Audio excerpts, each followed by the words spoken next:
Hey guys, welcome back to a new video. I'm Stephanie West. I'm a licensed counselor here in the state of Michigan, and I'm owner and operator of In Progress Counseling. Today we're going to talk about a sensation that we might have. So when we're doing therapy, we often talk about, thoughts and belief systems and behaviors, and we put language to them. But the reality is, knowing language, and even knowing language robustly and intimately, it still is going to have limitations because there are sensations and there are experiences and there are intuitions. And although we can study the behaviors and we can look at our thoughts that propel certain things, some things are just outside of our language. There are some things that just fit, or there are things that just don't fit. There are sensations that we have. And so that's what we want to kind of bring into our understanding today. That idea that sometimes when we try to explain ourselves, there just aren't words. There are limits to language. Language is the launching point for understanding our stories, but language also limits us if we rely on it solely. And so let's run it out a minute. I was talking with a client and they had a job in the fall.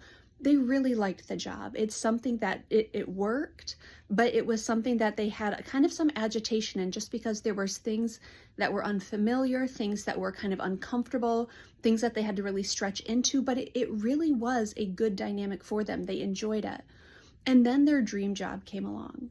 And the discomfort of that first job really held up this dichotomy of something that was tolerable, something I can do, versus something that just fit. Something that, when she used the analogy of a wedding dress, she said it's like you put it on and you just know. There's a knowing that happens.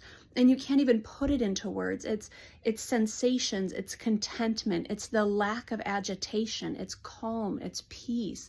And even as I give you language to that, you have to conjure up your own sensation around that, because language does have limits. And so that's one of the things where when we're explaining ourselves and people are saying, hey, what is that to you, or what does that mean? Sometimes we can't give full, robust definitions. Sometimes it's like, I can't quite put it into words. I just know that it works for me. Or I can't quite put it into words. I just know that it fits.